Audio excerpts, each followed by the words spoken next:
All right, everybody, welcome back to a special edition of the Move podcast. Talking about the WEDÖ segment and all the quirky and crazy and sufferfest stories that came out of it over there in Brevard, North Carolina. This year, we partnered with Outside Plus for this. This is perfect for them. This is, let me tell you something, as remote as this place is, you better subscribe to everything they have, because you're going to need it. How to camp, how to throw a tent, how to ride gravel. And then after you're beat up from it all, how you do yoga for a year to recover. Outside Plus has reinvented this entire category, bundled up a ton of amazing publications that we all know and love. Outside Magazine, Velo News, Peloton Magazine, Backpacker, Triathlete, Yoga Journal, all in one subscription model called Outside Plus, plus training programs, 2 magazine subscriptions, meal plans, premium video, and free and discounted event access. So as a bonus for listeners of the Move, you get 25% off an Outside Plus membership with the coupon code MOVE25. That's all lowercase. Head on over to outsideonline.com/themove and get with it. So how did we end up here? Well, just as a recap, we ended up here because George asked all his people to vote for his backyard, which they did. And we ended up in a super gnarly climb, Pilot Mountain, outside of Brevard, North Carolina, which, I was driving out there and just like, where are we? But it ended up being perfect. I just got a couple stats too. Over the entire life, and I should mention that, of course, for the competition, everything had to be logged on Strava, had to be a premium member, had to be a member of the WEDÖ Club. In the entirety of this segment, 1,800 people had attempted it, and this is going back a decade plus, or right around a decade. In 3 weeks during this year's tour, so reminder, 1,800 in a decade. In 3 weeks, we had 2,817 attempts. Amazing. Another fun little factoid. The local shop, which is right is for those who want to go again for whatever reason, is basically the last place that your cell phone is going to work. But the shop there called The Hub, they mentioned that people were stopping by to have their brakes removed so that they could light. It's good to get as you take the helicopter from the top. I don't need brakes, but taking their brakes off so they could lighten their load for the climb. Come on. Yeah, we should put that in next year, that you have to do it with brakes, because I would not want to go back down that segment without brakes. Yeah. Well, there's nowhere on the waiver that said we have to have brakes, probably. Well, the whole town, which is not a big place, had to be going, what the hell is going on? Like this influx of hardcore when there's no, it's not your traditional event. It's reinventing how people can race. It's pretty cool. Yeah. Just encouraging people to head to the middle of nowhere and get their stuff on. I thought it was amazing, and the numbers show it. We have a little highlight here. We have our male and female winner coming on at the end of the show. Eric Levinson and Jill Patterson. So stay tuned for that. Today's show also brought to you by Hyper Ice. You saw a lot during the tour. 14 of the 23 teams are working on this. The whole team over there has reinvented this space, whether it's the percussion devices, which I use religiously, but also acquiring Normatec and bringing that into the portfolio as well, and continuing to innovate. They just, Jim, the CEO, just sent me a new product that they're just releasing. I just got it the other day. Game changer. I'm telling you, it's just wait for it. Recovery is truly essential. Head on over to hyperice.com. And with the code Lance15, you get 15% off.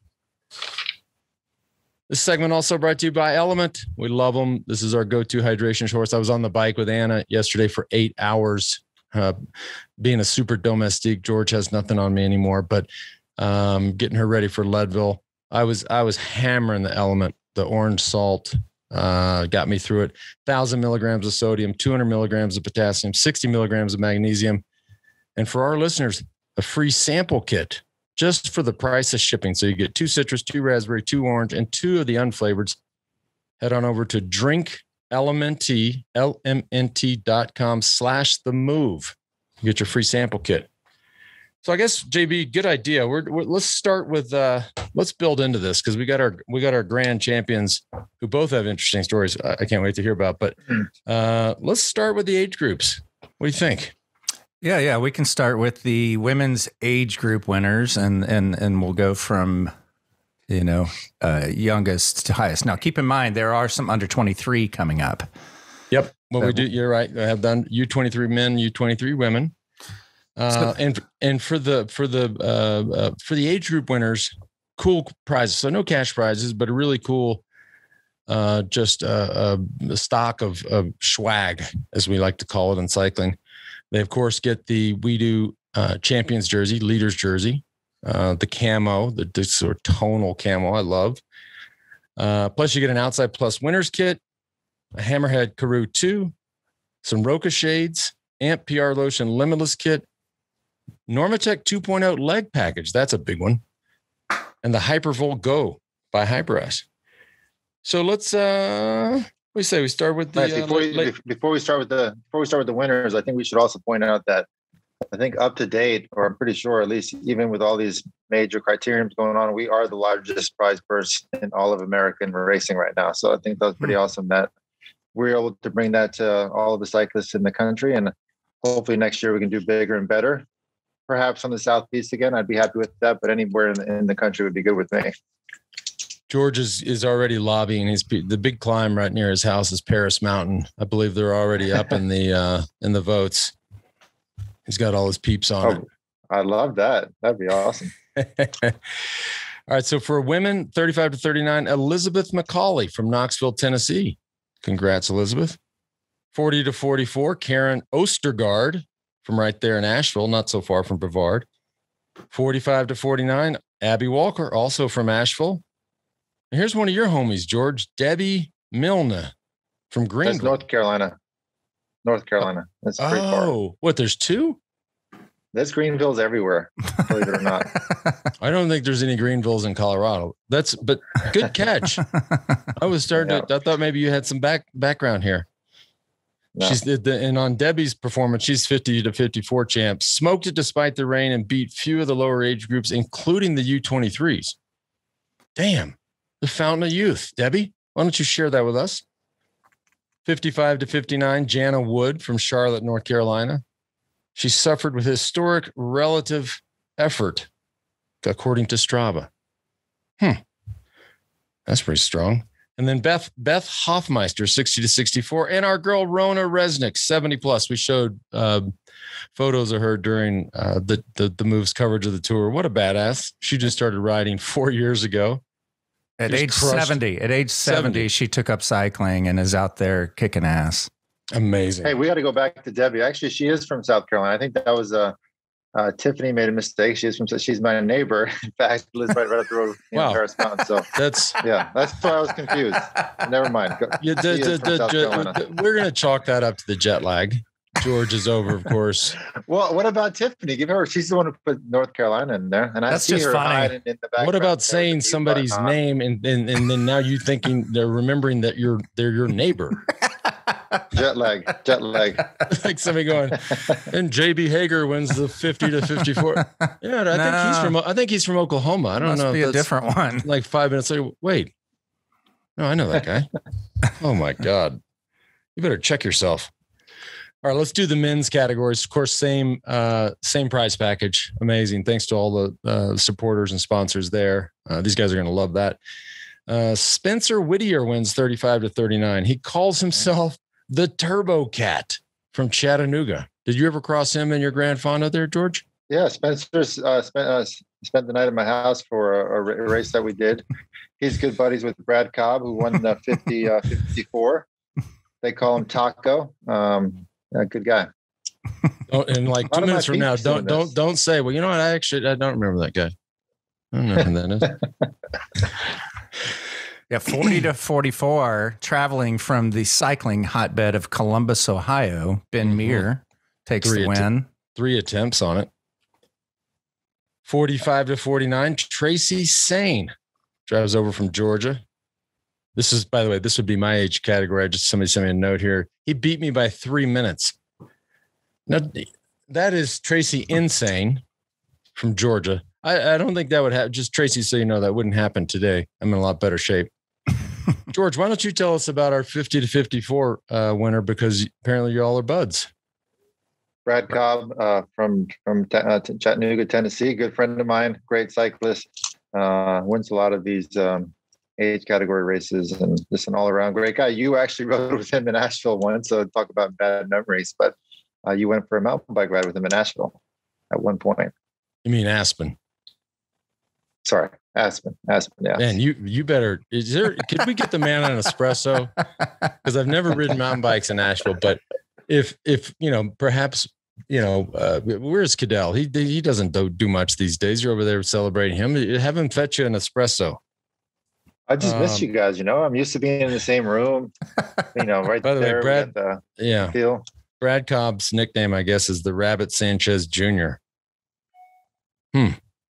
55-59, Randy Warren, Asheville, North Carolina. 60-64, Chris Dietrich from Charlotte. Wait a minute. He also beat my time? What in 60. The 60 year? Jesus Christ. There's some talent down there in what is the Carolinas. I got beat. Hang on a second. I got beat by a 60-year-old? Am I reading this right? Yeah. I think we need to go back. No, I'm going back just for fun. This is bullshit. No 60-year-olds beating me in anything, including golf. Bill Green, 65-69, right there from Brevard. And then the 70 plus, not to be outshone by Rona. Don Miller, Old Fort, North Carolina, but originally from Pennsylvania. Awesome. JB, what do you reckon? We jump into the U23s? Yep, under 23. Let's start with the women's. Okay, lead us off. Yeah, coming in third, Meredith Sheridan from Colorado Springs, picking up a smooth $1,000. Colorado Springs? Yeah. Whoa. Yeah, you got to be talented to live around there, right? And climb. Number 2 is, again, under 23, Hannah Dixon, a local from Brevard, picking up $3,000 for her effort. And then the greatest name coming in first, Nina Machina. Oh my God. Picking up $5,000 under 23. That's a what cycling's not like that WWE. With that name, Nina Machina. What a champ.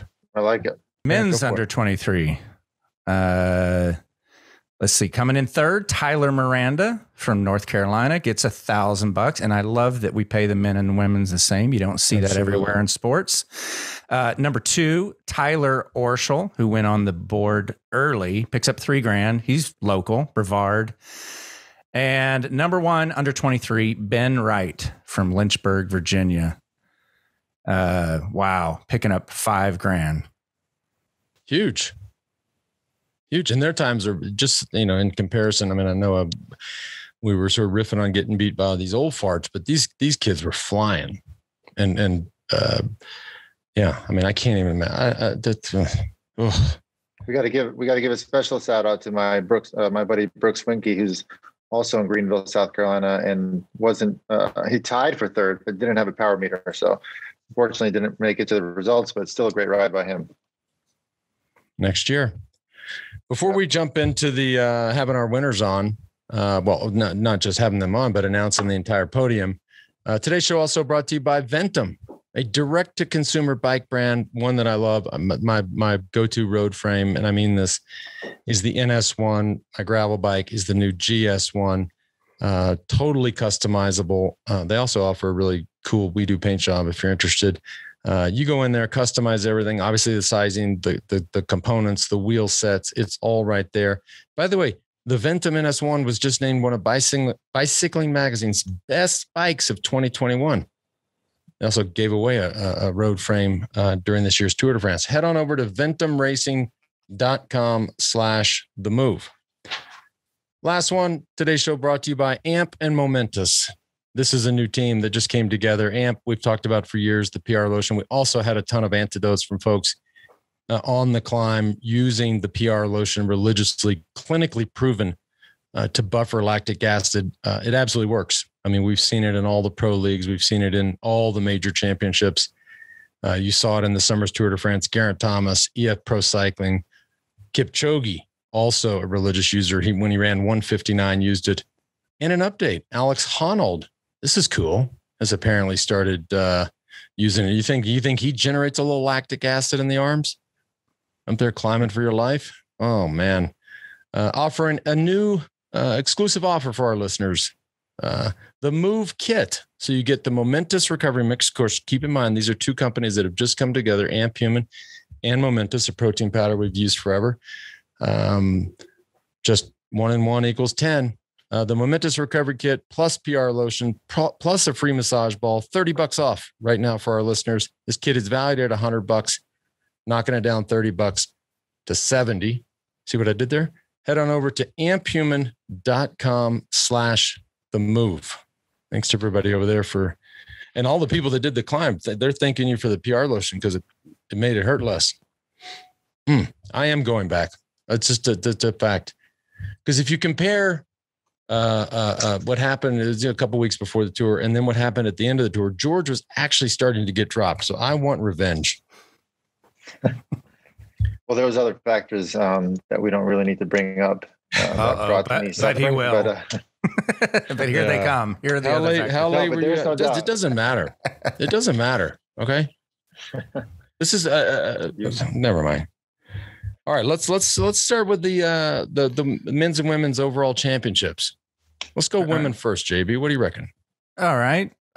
Coming in third, and then we saw some video of her during the tour. Beata Ronska. George's DM, buddy. Yeah, from Boynton Beach, Florida. Picking up $3,000. Nice job in the Women's Open. Number 2, Madison Maloney from Hudson, North Carolina. She's only 19 years old. Damn. Wow. Look, it says here on her notes, she had some issues with her Garmin, but luckily she's picking up a brand new Hammerhead. I think she's going to like that. We'll fix that problem. Right. And away. $5,000. $5,000 to Madison. You know what? I would call her Eminem, Madison Maloney. See what I did there? Eminem. And number 1, and she's here to join us today. And I saw a little sneak peek of her backdrop behind her. You're going to like it. Probably looks like most of these people. Jill Patterson joining the show and picking up $10,000. Golly. Hello. Hi, Jill. How are you? Very good. Hi, Jill. Hi. Oh, look at that. Wow. Quite the quiver of bikes back there. Yeah, that's my bike wall. That's about all of them. I think I have one more that's not on the wall. You can never have enough. So point to the one that you rode the segment on. Is it up? Yeah, it's the dirty one right back there. Yeah, I did it yesterday, so I haven't cleaned it. It's a Specialized Diverge. It doesn't say on our notes where you're from, Jill. Where are you from? I'm from Alexandria, Virginia. Okay, cool. But this is what I was just going to ask, JB. Jill lived for quite some time in Japan. That's true, right? Yes, I lived there for about 10 years, and that's actually where I started cycling. So I've been watching unlike anybody else on this show who hasn't watched any of the Olympics. This is the reason we had to postpone the Olympic road race show. I watched both the men's and women's races. And I have a lot of thoughts and comments on that I won't get into today, but I've been to Japan. I was in Utsunomiya in 1990 for the World Championships, and I was there for about a month. But it's been a long time. Okay, a lot has happened 31 years ago. But I'm shocked at how beautiful that country is, and I think cycling and the road race really demonstrates that more than looking inside of a stadium or a skate park or whatever the stuff, or a swimming pool. It looks like Hawaii. Yeah, it's a gorgeous country. And actually, when I first started cycling, I wasn't really racing and I did touring. So I actually went around the coastline almost all of Japan. So I really got to see the country. And you're right. It's almost tropical, beautiful. You have the mountains, the green. And then what I really love about it is the architecture is just so different than the US. So it just feels so almost mystical. Is it crowd? Like if you say because I've been watching the race, it's like, man, I'd love to go ride there. Is it trafficy or is it? I mean, now we're just forget. We're not putting this in context with regards to Pilot Mountain, which has never had a car on it the last 5 years. But how crowded are those roads? It depends where you are. Of course, if you go into the cities like Tokyo, yeah, it's really crowded. But I lived in the countryside, and you could go for miles and miles. Really, no traffic lights, not much traffic, and honestly, they're extremely respectful of the cyclists there. They don't honk at you, they don't flick you off, they give you right of way. It's also very safe. Like I always felt very safe cycling there. So I'm planning in the future to go back at some time because I miss riding there. Now, why did you live there for 10 years? So it was supposed to be a year, and I went to teach English, and I just really loved the country. So I stayed another 2 years with that job, and then I ended up opening a coffee shop there. So I did that for 5 years. I got into cycling, I joined the team, and then I was riding there. And then after 10 years, I decided that my time was up and I wanted to return to the US. Break down the segment for us. I want to know how you warmed up for it, how you got there, who you were with. What the effort was like, how many times you did it, okay, all that so stuff. I was by myself. It was like an 8-hour drive. So I drove down there the day before. In the evening I arrived there, I just scouted it. So really easy. And I'd actually brought my road bike thinking like, hey, lightweight bike, gain some time. But within 30 feet of doing it, I was like, nope, have to do it on my gravel bike. So the next morning was when I did the real attempt. For the first time. I did it 3 times total. And so I had tires on from a race from Unbound, actually. So they were kind of really heavy duty tires. And I warmed up like once or twice, just really easy. And then I did a few openers, like 30-second pushes. And then I went up and full gas. And you don't know your time at the top because you can't upload. So you have to drive down to town. Yeah, no service. 30 minutes. I didn't know. And I didn't have the live segment because that wasn't really working. So I really had no clue what my time would be. And when I uploaded it, I saw I was 1 second off of the lead. And I was like, oh my gosh, I have to go. No. So I had those tires and I knew they were heavy duty tires. And I thought, okay, this is a good way to cut time. So I went to the bike shop. It was very last minute. I was like, please help me. Like, do you have tires that would be faster? So they switched it over to Pathfinders. And the next morning, again, I did the same routine. I warmed up maybe once or twice easy, a few openers, like 20, 30 seconds, and then full gas. And, yeah. And I actually ended up taking a minute off of my time, even though my watts were about almost the same the second time. Wow. But a minute off your time. Sorry, say again. That's a lot. 1 minute off the time from the day before. Yeah. So I think a lot of that had to do with the tires for sure. I also paced it a little more evenly, and I think that helped. But I still thought I could do better. So I went back to Alexandria for a couple of days, and then I was like, you know what? I have to go back again. So I drove back again over the weekend, and I had a race I was going to do. I canceled that, and I was like, this is important. I really want to do this segment again. So I went back for that last try, and again, same warm up. I did a few things differently. Like I ate gummy bears for breakfast because pure sugar, not the healthiest breakfast, but I think it might've helped. I used amp cream on my legs. I took a caffeine gel about 30 minutes before, and then I hit it as hard as I could, but I really paced it super evenly. Like I was really watching the power. I wasn't surging in the places I had surged before. And that took another 40 seconds off my time. Jeez. So I was really happy with that. Jill, what was your any water up? Did I take water up? Oh, so I took 2 water bottles with me on the recon, which was like kind of the warm up before I did the segment. Yeah. But I used them as markers on the course. So I had two. So I set one like kind of right before the last big turn. And then I set the other right before kind of like that last straightaway sprint. So those were because, you know, when you're in that hard effort, you're not very lucid. You're not thinking, and the end kind of up on you. So it all looks the same too up there. Yeah, it all looks the same. So the water bottles were really good markers for me to know, okay, like I'm almost there, 30 more seconds, really push it. Although I remembered really vividly, I still remember real vividly when I popped Lance, like about a K to go from the top. It's just exactly like the trees, everything stands out exactly. Yeah. Where was it, like on a steep section, a flat, like kind of where was it? No, it's Jill. It's where he had placed the water bottle. I thought I noticed that water bottle sitting there, and then he just rode away from me. Wait, the water bottle. So I did notice the water bottle on the course. Is that the water bottle? No, I'm kidding. I'm kidding. But every time I went, there was a water bottle on the course. So that's funny. Hey, I'm dying to know, Jill. It sounds like you do a lot of racing, gravel road, everything. It sounds like. But what was your biggest payday prior to this? Oh, that would from be racing. The FNY. The World Championship in 2019 was the last time they had it, and I won that year. So it doesn't really give cash payout, but it did give me. I got a group set. And I got a trip to Italy, which is actually going to finally happen this October. So I'm really excited about that.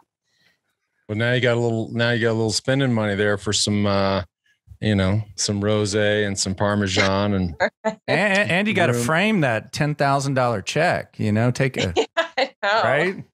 I'm pretty. Don't frame it. It reminds you. JB, did I ever tell you the story about Ricky Henderson? No. This isn't sorry, Joel, you're going to like the story too. But so Ricky Henderson, of course, was the greatest base stealer of all time, played for the Oakland A's and a bunch of teams. But he had a clause in his contract that said it was $1 million bonus for breaking the record for stolen bases. And so they wrote him, and this is in the old days, they wrote him a check, said, here's your bonus. And, a week goes by, doesn't cash a check. 2 weeks go by, doesn't cash a check. And this is a true story. Finally, the team said, "Hey, Ricky, are you going to cash that bonus check?" He goes, "Shit, motherfucker, cash it. I framed it." That is a true story. So, Jill, do not frame it. Maybe take a photo. Take a print, a reprint or something. I'll take a photo. Cash it before you frame it. Okay. That's a true story. Oh, God. Anyways, Jill, thanks for the commitment. I didn't realize eight hours is a long time to sit in a car. So to go down and then back and then down again, man, the queen of suffer. Yeah, well, it was worth it. Yeah, good. Don't we'll have you out next one of these times to come ride with us. You can put the hurt on George. I'll be back. I'll be back with all George's fancy friends riding slow. You guys can go up in the front and hammer.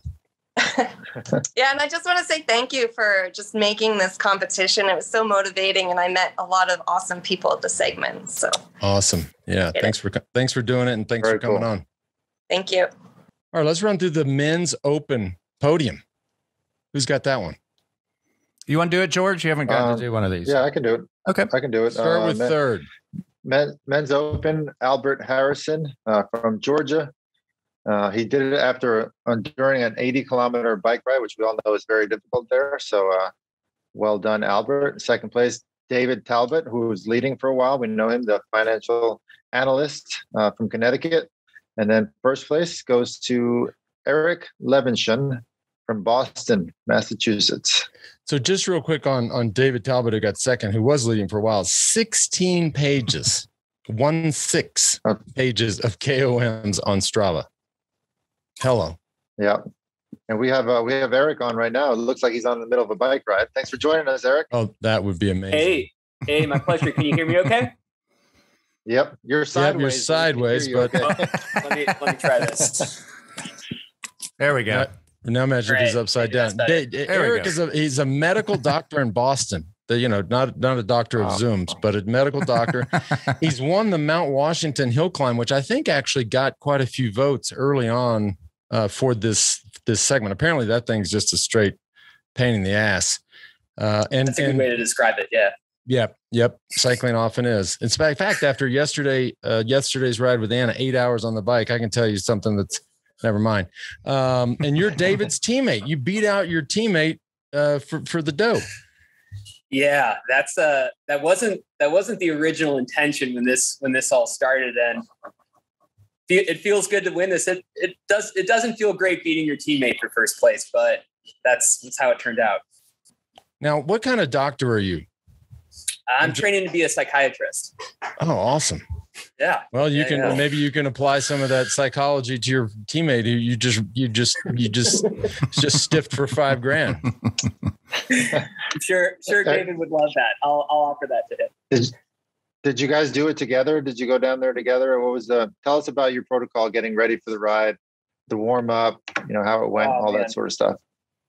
Well, we ended up not doing it together. The timing didn't work out. I have to tell you guys, just getting to the bottom of Pilot Mountain Road was a bit of an odyssey in itself. I can say that again. Yeah, the only weekend I could make it was the very last weekend of the competition. Worked a full day Friday. Took a lift from work to the airport. The lift almost ran out of gas. Flight left 2 hours late. So I got into Charlotte at midnight, and the rental car place was almost closed. So I almost didn't have a car to drive over. For a second, looked like my bike had been lost on the flight. Got into my Airbnb at 3 a.m. on that last Saturday of the competition. And I knew that storms were coming in midday, so I had to get up early, drive out to Brevard, and made it just in time before the storms hit. So it was I'm just happy I got a chance to do it. Wow. Well, I wonder if you guys if you and David are teammates, Eric, you guys must be duking it out for KOM rights all over your local rides. Yeah. Fortunately we're not in exactly the same area. So there's,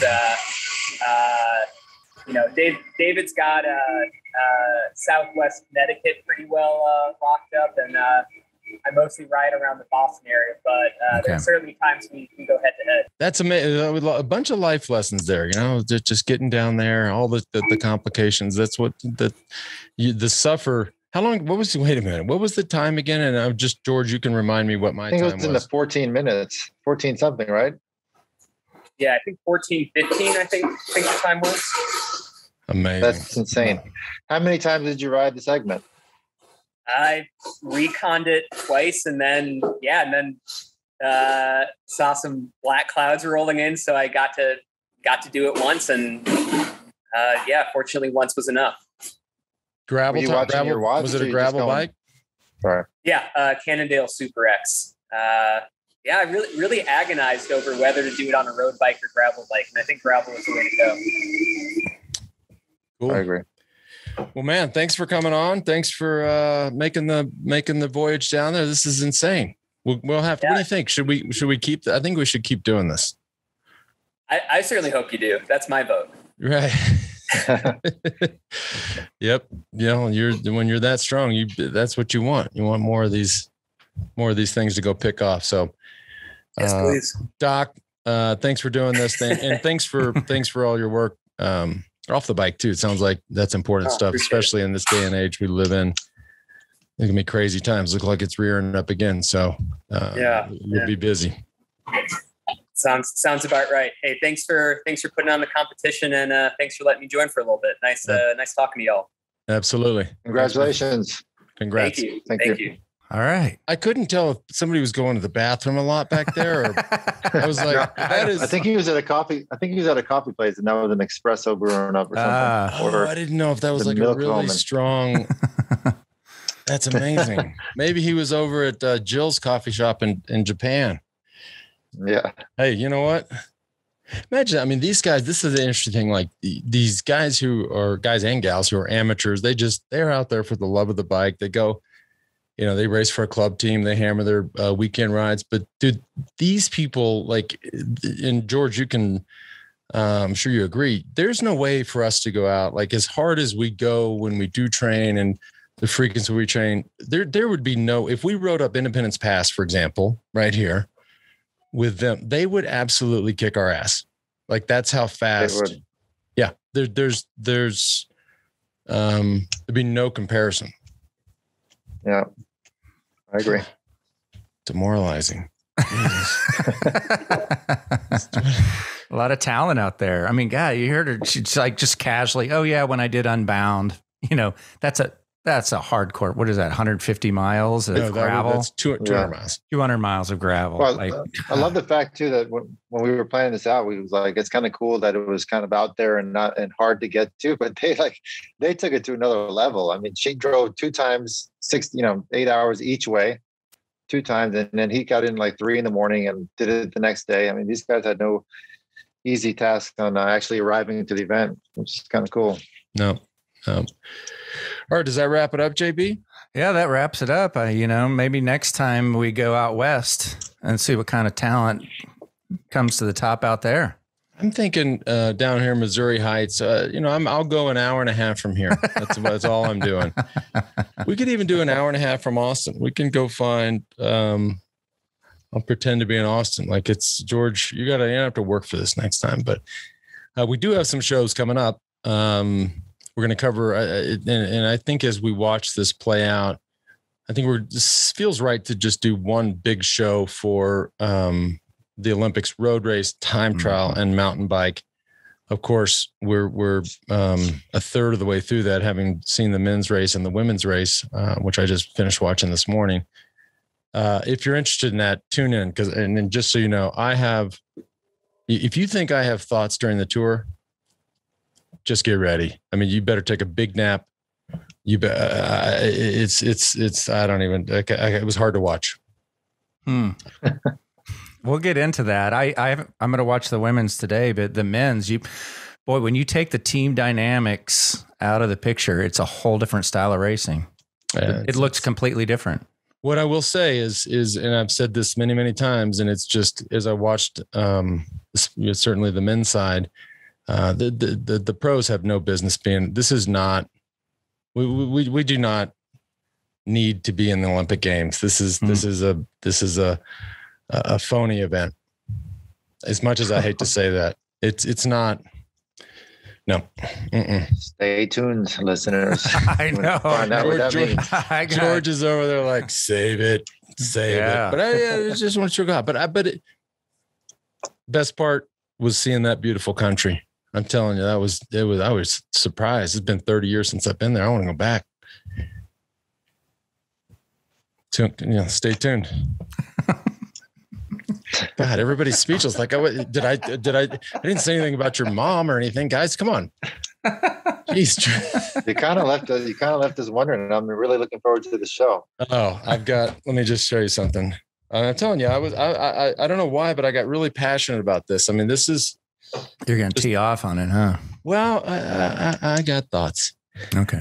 All right. Thanks for tuning in. And congratulations to all the winners. This was what a hell of an effort. Just as a reminder, in a decade, 1,800 people went and did this climb. In 3 weeks, 2,800 people went into the middle of nowhere to attempt this segment. So thanks to all our sponsors and partners, especially Outside Plus, all the rest of the team, and a special shout out to Strava. Without Strava and them powering this entire platform, none of this would be possible. So a special shout out to Mark Gainey, his whole team, everybody at Strava. And, we may be onto something. If you get, we get this kind of turnout for a first of its kind of event, there's going to be people, these specialists, these climbers just seeking these out. I think it's awesome. Yeah. I think that's right. Yeah. Cool. All right, everybody. Thanks for tuning in, and we'll see you in a few days for the coverage of the Olympics.